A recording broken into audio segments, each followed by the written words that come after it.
À cette intersection, je pourrais faire demi-tour. Oui, réponse A. Non, réponse B. Quel est le rôle d'un carrefour à sens giratoire? De fluidifier la circulation en desservant plusieurs directions. Même si le symbole n'est pas fermé sur le panneau, il est toujours possible à un carrefour à sens giratoire de faire demi-tour. Bonne réponse A. Je suis bien placé pour me rendre à Lyon Centre. Oui, réponse A. Non, réponse B. Je vais dans la voie centrale immédiatement. Oui, réponse C. Non, réponse D. Qu'indique la signalisation? La voie où je circule permet d'aller en direction de Genève notamment. Les deux voies à gauche desservent, par exemple, Lyon Centre. En circulation normale, je dois circuler dans la voie la plus à droite de la direction que je souhaite suivre. La voie centrale est la voie la plus à droite qui dessert Lyon Centre. J'attends qu'elle soit libre pour m'y engager. Bonne réponse B et D. Pour aller en direction de La Ciotat, j'emprunte une autoroute, réponse A, un itinéraire important, réponse B, une route nationale, réponse C. Comment connaître la nature de l'axe routier? La couleur des panneaux signale le type de route. Les cartouches au-dessus précisent la nature de la route. La Ciotat est signalée sur un panneau à fond vert. Je vais emprunter un itinéraire important. Le panonceau précise qu'il s'agit de la route départementale numéro 559. Bonne réponse B. Je m'arrête, réponse A. Je passe avec prudence, réponse B. Je maintiens l'allure, réponse C. Qu'indique la signalisation? Les panneaux sont temporaires. Ils signalent une zone de travaux. Je risque de rencontrer des ouvriers inattentifs à la circulation ou des engins de chantier en action. Je passe avec prudence. Bonne réponse B. Ce panneau annonce une station de gonflage à la prochaine station-service. Oui, réponse A. Non, réponse B. Qu'indique ce panneau? Une station de gonflage située en dehors d'une station-service et dont l'usage est gratuit. Bonne réponse B. Le panneau signale un passage pour piétons. Oui, réponse A. Non, réponse B. Comment est signalé un passage pour piétons? Par un marquage au sol. Un panneau de danger peut aussi le signaler. Les panneaux ronds bordés de rouge signalent une interdiction. Celui-ci interdit aux piétons d'emprunter cette rue. Bonne réponse B. Ce panneau signale un danger, réponse A, une obligation, réponse B, une interdiction, réponse C, un conseil, réponse D. Qu'indiquent les différentes formes de panneaux? Les triangles signalent un danger, les ronds rouges une interdiction, les bleus signalent une obligation. Les carrés donnent des indications de conduite ou de service. Les symboles à l'intérieur des panneaux précisent la nature de l'information. Dès que je vois un panneau de danger, j'adapte mon comportement et je ralentis pour permettre de réduire le risque d'accident. Bonne réponse A. Ce panneau est affiché à chaque entrée d'agglomération. Oui, réponse A. Non, réponse B. Qu'indique ce panneau? Il interdit l'utilisation du klaxon dans la rue et jusqu'à la prochaine intersection. En ville, je peux klaxonner uniquement en cas de danger imminent. Une voiture qui recule vers moi et qui ne semble pas m'avoir vu, par exemple. Ce panneau est donc rarement présent à l'entrée des villes. Bonne réponse B. En entrant dans cette ville, je peux rouler au maximum à 50 km/h. Réponse A. Je suis prioritaire sur plusieurs intersections. Réponse B. Je ne dois pas klaxonner sauf danger imminent.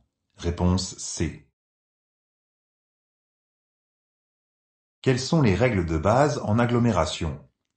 Sauf indication contraire, la vitesse est limitée à 50 km/h et il est interdit de klaxonner, sauf en cas de danger imminent. Aucun panneau n'indique le régime de priorité sur cette route. Bonne réponse A et C.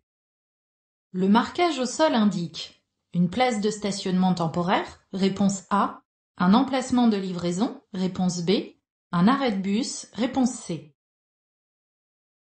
Le marquage jaune est-il toujours temporaire? Non, il y a quelques exceptions. Cela peut indiquer l'interdiction de stationnement ou de s'arrêter. Marquage le long du trottoir. Celui-ci signale un arrêt de bus. Bonne réponse, C.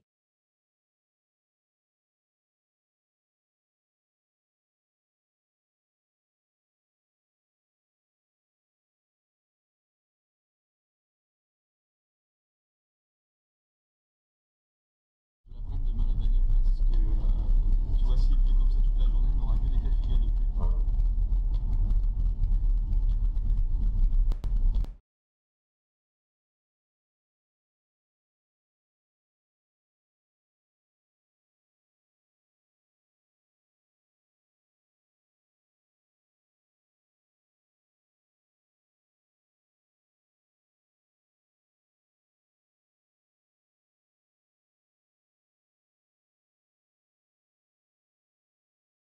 Le marquage au sol indique une place de station. Le marquage jaune est-il toujours temporaire? Non. Je vais apprendre demain la bagnole parce que tu vois, s'il pleut comme ça toute la journée, on n'aura que des cas de figure de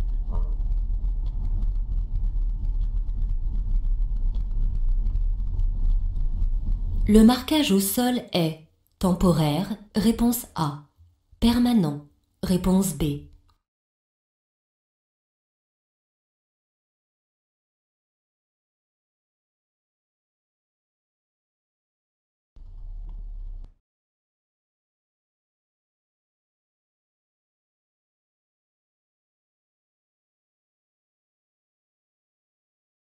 Je passe, réponse A. Ou je m'arrête, réponse B.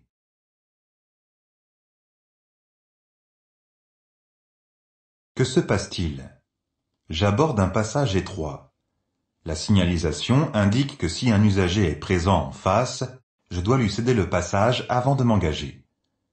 Un deux roues motorisé arrive en face. Je m'arrête. Bonne réponse B.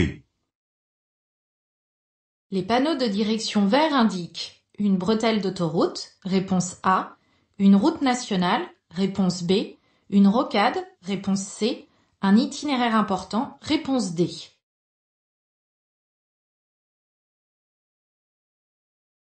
Qu'est-ce qu'un itinéraire important? C'est un axe qui relie deux grandes villes entre elles. Ce type d'axe est signalé par des panneaux de direction à fond vert. Bonne réponse D. Au niveau d'une priorité à droite, tout dépassement est interdit, réponse A.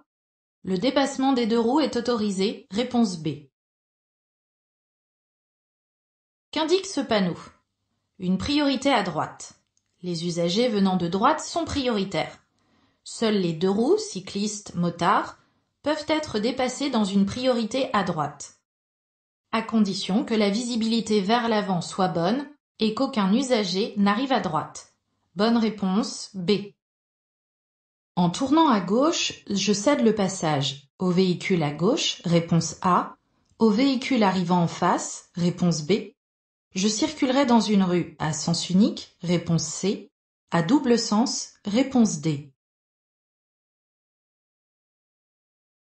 Qu'indique la signalisation?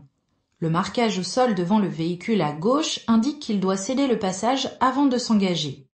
Et le fait que ce marquage ne traverse pas toute la voie indique que cette rue est à double sens de circulation. Pour tourner à gauche, je dois traverser la voie des usagers arrivant en face. Je dois donc céder le passage aux usagers pouvant arriver en face. Bonne réponse B et D. Le marquage au sol autorise le dépassement. Dans mon sens de circulation, réponse A. En sens inverse, réponse B.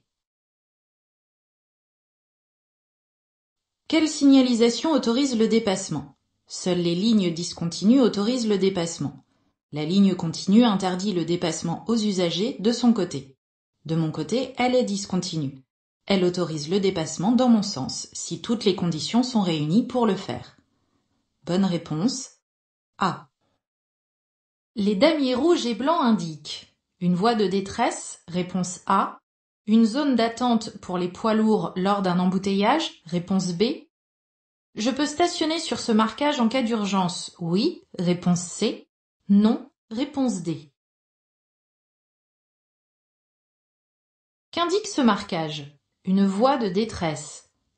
Elle permet aux usagers privés momentanément de freinage d'utiliser un bac à gravier au bout de la voie pour s'arrêter sans trop de danger. Stationner à cet endroit est trop dangereux. En cas de problème urgent, je m'arrête sur la bande d'arrêt d'urgence. Bonne réponse A et D.